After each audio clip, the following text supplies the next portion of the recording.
Hi, this is Shankar from VIT Business School. This session is about defense mechanisms which we study under perceptual defense. Just like we use helmets for protecting our skull, we will be using defense mechanisms to protect our brains. First defense mechanism is very common, which is called denial of reality. Just imagine when you are watching a sports event and your favorite favorite player is about to lose. What do? Your reaction is, oh no, right? And you wait for the action replay to take place before believing what has happened. This is a temporary phenomena which we overcome as soon as possible. But for some people, this denial continues and then it is a trouble.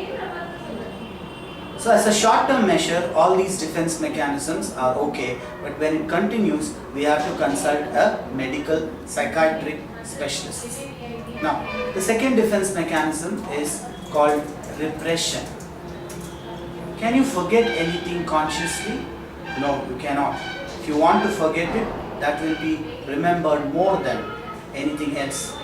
Whereas the brain has a mechanism of submerging certain things because they produce anxiety.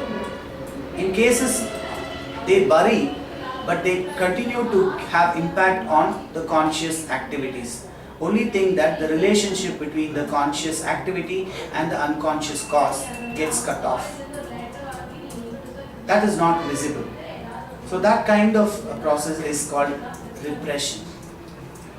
The third one is regression. People go back to the earliest stage of helplessness in their life.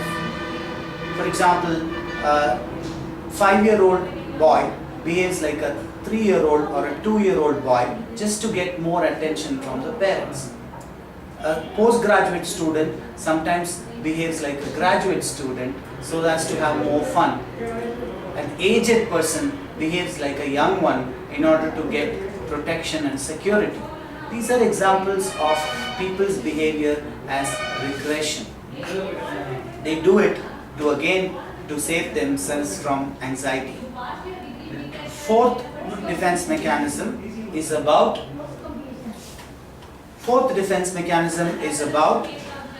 rationalization, where people believe that the grapes are sour.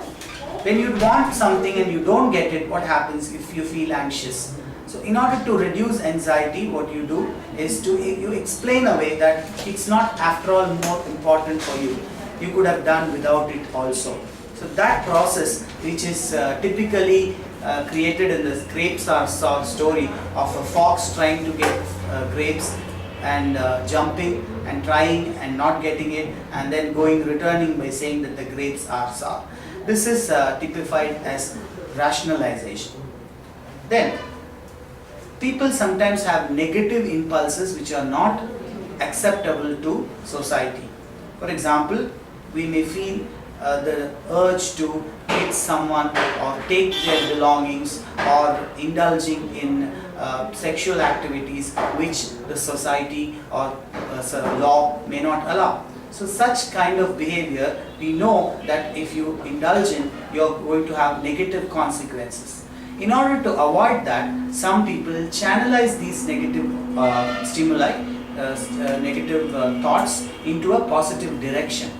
For example, if a person really wants to box the ears of another person, it will lead him to police or jail. But if he does it in a boxer's ring against a fellow boxer, then it's considered as sports. Similarly, a person who wants to steal, if he does it actually, he gets landed up in prison. But if he writes a crime fiction with giving vent to all his imagination, then he is lauded, acclaimed as a great writer. Similarly, a person wants to engage in sex is facing a lot of opposition.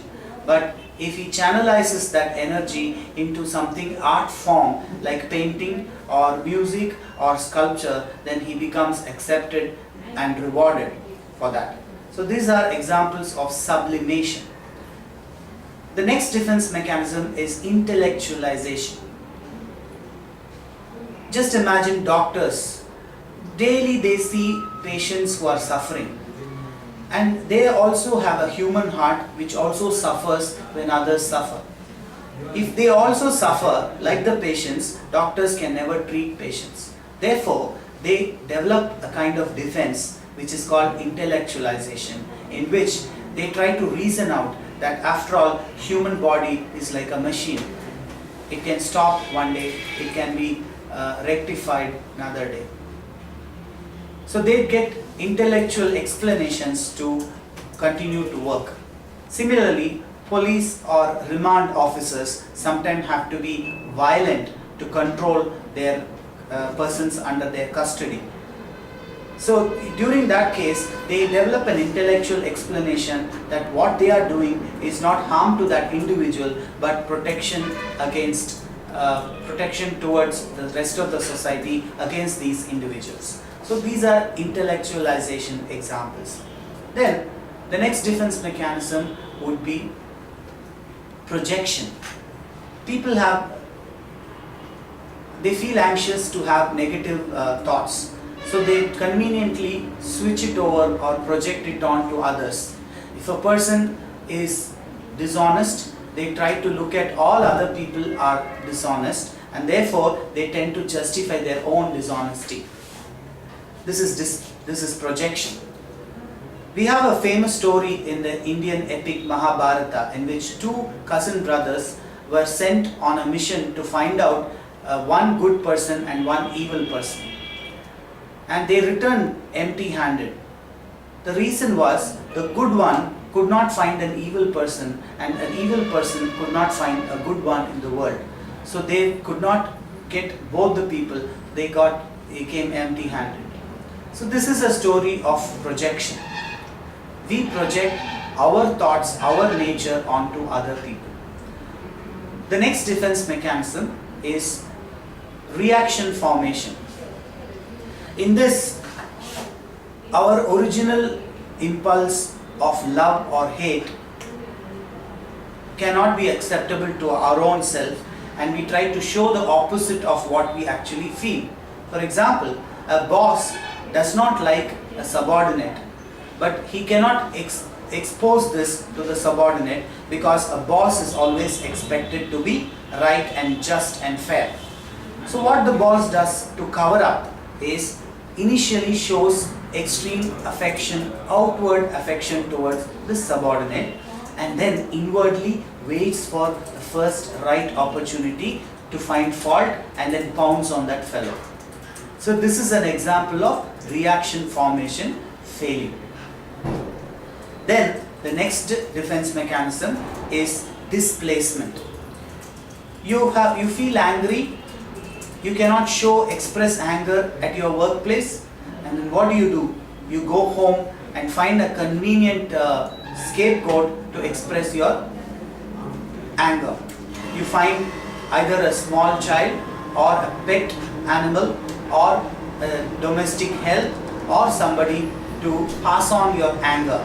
They don't deserve your anger, but you are able to show your anger only onto them.